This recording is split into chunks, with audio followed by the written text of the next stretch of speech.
Assalamualaikum warahmatullahi wabarakatuh. Perkenalkan, nama saya Zain Alfayat, mahasiswa Prodi Hukum Ekonomi Syariah MAJT semester 2. Hari ini saya akan membawakan sebuah kajian dalam bentuk video singkat berjudul Media dan Metodologi dalam Kajian Ulumul Quran Review Literatur Visual sebagai tugas akhir semester mata kuliah Ulumul Quran. Sebelum masuk ke pembahasan, izinkan saya bertanya kepada diri saya sendiri sekaligus kepada Anda yang sedang menonton. Mengapa kita sebagai mahasiswa studi Islam perlu mempelajari ulumul Quran? Jawabannya sederhana. Quran adalah sumber utama ajaran Islam. Namun untuk memahaminya secara benar, kita tidak bisa langsung membaca dan menafsirkannya begitu saja. Dibutuhkan seperangkat ilmu yang disebut ulumul Quran, yang menjadi pintu masuk untuk memahami bagaimana Al-Quran diturunkan, dikumpulkan, ditulis, hingga ditafsirkan dari masa ke masa. Bahkan bagi saya pribadi yang mengambil jurusan ekonomi syariah, ilmu ini menjadi bekal penting. Sebab hampir semua hukum ekonomi dalam Islam, mulai dari jual beli, riba, hingga zakat, berakar dari ayat-ayat Al-Quran yang pemahaminya membutuhkan kaidah-kaidah ulumul Quran yang tepat. Maka dari itu, dalam video ini, saya tidak hanya akan menjelaskan secara teks, tapi juga mengajak Anda melihat langsung secara visualnya, mulai dari manuskrip kuno, media penulisan wahyu, hingga diagram perkembangan keilmuan dari masa klasik ke masa modern. Ya, untuk memasuki kajian yang pertama yaitu kajian literatur. Apa saja rujukan klasik yang menjadi fondasi ilmu ulumul Quran? Yaitu ada dua kitab besar yang menjadi rujukan utama pada para ulama hingga saat ini. Yang pertama, kitab Al-Itqan fi Ulumul Quran, karya Imam Jalaluddin Asyuyuti, ditulis pada abad ke-15 Masehi dan dianggap ensiklopedia Ulumul Quran yang paling lengkap pada masanya. Di dalamnya dibahas puluhan cabang ilmu, mulai dari asbabun nuzul, nasib mansuh hingga qiraat.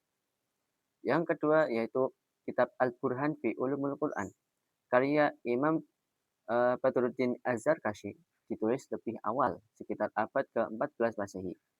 Jika Asyuyuti menyusun secara ensiklopedia, Az-Zarkashi lebih menekankan pendekatan analisis dan pembuktian argumentatif seperti namanya Al-Burhan yang berarti buku atau argumen. Jika literatur klasik cenderung komprehensif dan normatif, literatur modern lebih fokus pada studi spesifik dan konstekstual. Misalnya pada kajian tentang kodifikasi mushaf, bagaimana proses pengumpulan Al-Quran dari masa Nabi hingga menjadi mushaf standar di masa Khalifah Utsman bin Affan. Ada juga kajian tentang tafsir tematik atau yang juga disebut tafsir maudhu'i serta metodologi penelitian Quran kontemporer yang menggabungkan pendekatan linguistik, historis, dan sosial. Apakah ada contoh konkret tafsir tematik yang relevan dengan bidang saya, yaitu hukum ekonomi syariah? Tentu ada. Salah satu contohnya adalah kajian tematik terhadap ayat-ayat muamalah seperti larangan riba dalam Quran surat Al-Baqarah ayat 275, ketentuan jual beli hingga kewajiban zakat. Para peneliti modern mengumpulkan seluruh ayat yang berkaitan dengan ekonomi, lalu menganalisisnya secara utuh untuk merumuskan prinsip-prinsip hukum ekonomi syariah yang kita pelajari hari ini. Inilah salah satu bukti nyata bahwa ulumul Quran bukan hanya ilmu teoritis, tapi juga fondasi langsung bagi hukum yang saya pelajari di bangku kuliah. Jadi, apa perbedaan mendasarnya? Ulama klasik menyusun ilmu ini sebagai fondasi normatif. Rambu-rambu buku dalam memahami Al-Quran, sarjana modern menggunakan fondasi ini sebagai pijakan lalu mengembangkannya dengan metodologi penelitian ilmiah kontemporer termasuk pendekatan lintas disiplin. Keduanya saling melengkapi, bukan saling menggantikan. Pertanyaannya, seperti apa wujud fisik Al-Quran di masa-masa awal? Ya, ini manuskrip dan gaya tulisan kubik, kaligrafi Arab tertua yang tegas dan geometris, tanpa tanda baca. Ada pula gaya Hijazi, lebih tua lagi, dengan guratan huruf yang lebih miring dan sederhana. Diperkirakan digunakan pada masa paling awal penulisan wahyu. tentang penulisan wahyu, sebelum ada kertas, media apa saja wahyu dituliskan pada masa sahabat? Ya, para sahabat menuliskan wahyu di berbagai media yang tersedia, ya seperti lempengan, kulit hewan yang disamak, pelepah pelepah kurma yang dikeringkan, bahkan tulang belulang, unta atau kambing yang dipipih. Ini menunjukkan besarnya semangat para sahabat menjaga wahyu, meski teknologi penulisan saat itu masih sangat terbatas. Setelah adanya penulisan wahyu, ulumul Quran berkembang dari masa ke masa, dari masa Nabi ke masa modern sekarang. Bisa dibagi menjadi 4 fase. Yang pertama, masa kenabian, yaitu pada masa wahyu turun secara bertahap, dihafalkan dan dicatat sahabat. Kemudian masa kodifikasi, yaitu terjadi pada era Abu Bakar dan Utsman. Mushaf disusun secara resmi. Setelah masa kodifikasi, terjadilah masa keemasan tafsir klasik, ya seperti lahirnya tafsir Al-Itqan dan Al-Burhan yang telah kita bahas tadi.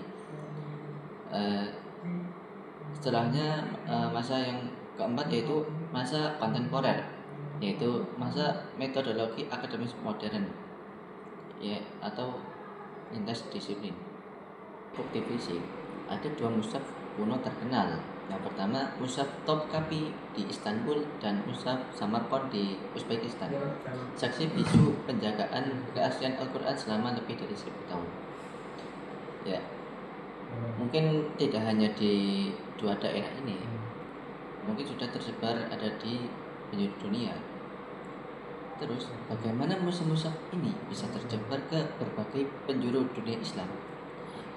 Ya, jawabannya simpel. Setelah mushaf standar disusun di masa Khalifah Utsman, salinannya dikirim ke berbagai kota besar seperti Makkah, Kufah, Basrah, dan Syam. Proses ini memastikan seluruh umat Islam dimanapun berada membaca Al-Quran dengan teks yang sama persis.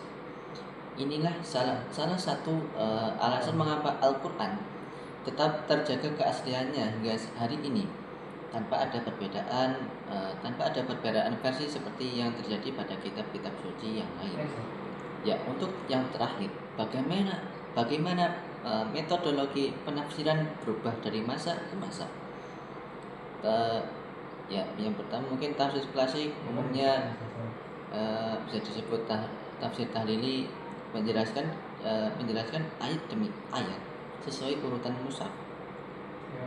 Terus ada tafsir tematik modern atau yang disebut dengan tafsir maudhu'i, mengumpulkan ayat dari berbagai surah yang membahas satu tema lalu dianalisis utuh, dianggap lebih relevan menjawab persoalan kontemporer termasuk isu ekonomi dan hukum yang saya pelajari. Jadi, apa relevansi semua ini dengan kehidupan kita sebagai mahasiswa hari ini?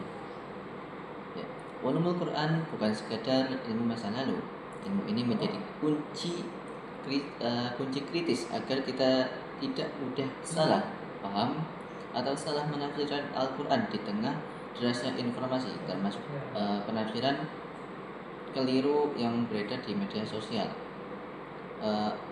Menurut saya, sebagai mahasiswa hukum ekonomi syariah, memahami ulumul Quran itu membantu saya melihat bahwa hukum-hukum ekonomi Islam bukan lahir dari ruang kosong. Setiap ketentuan ditelusuri kembali ke metodologi penafsiran yang panjang dan hati-hati.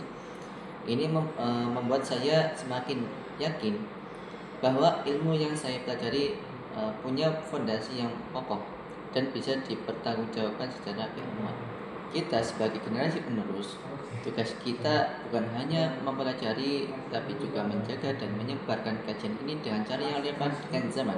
Misalnya lewat pendekatan multimedia seperti video ini, atau dan menerapkan prinsip-prinsip ini dalam praktik hukum ekonomi syariah di kemudian hari.